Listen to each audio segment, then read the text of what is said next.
So one of the things we do in our thought exchange workshops, at the beginning, we do this little meditation where I ask people to close their eyes and I say, now notice your sensations. And people notice what's going on in their body and sensations.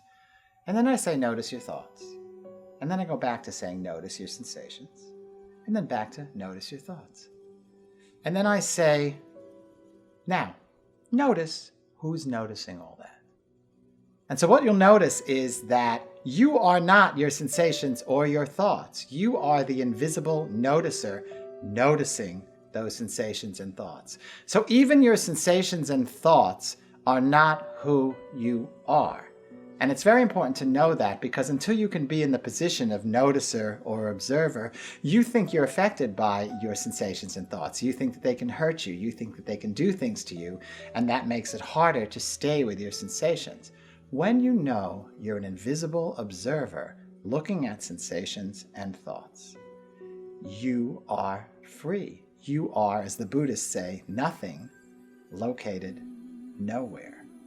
And so, from this vantage point, you look at your sensations and thoughts, you can see them all, you can see that there's unlimited possibilities and that you can take on any thought. As it turns out, who you really are is not your body, not the things you possess, not the things you have achieved or will achieve. All these things are simply reflections of your thoughts. Who you are is invisible. You cannot be seen. You cannot be measured. You cannot be located.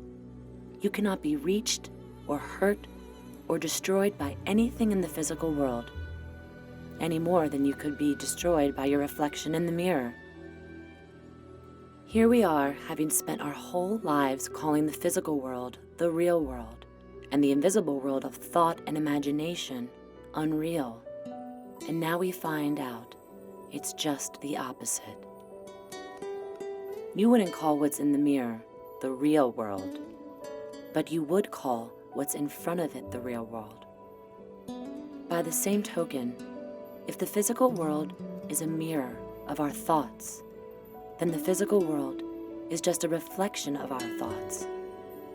So our thoughts are part of the real world, and the physical things and situations we see in front of us aren't.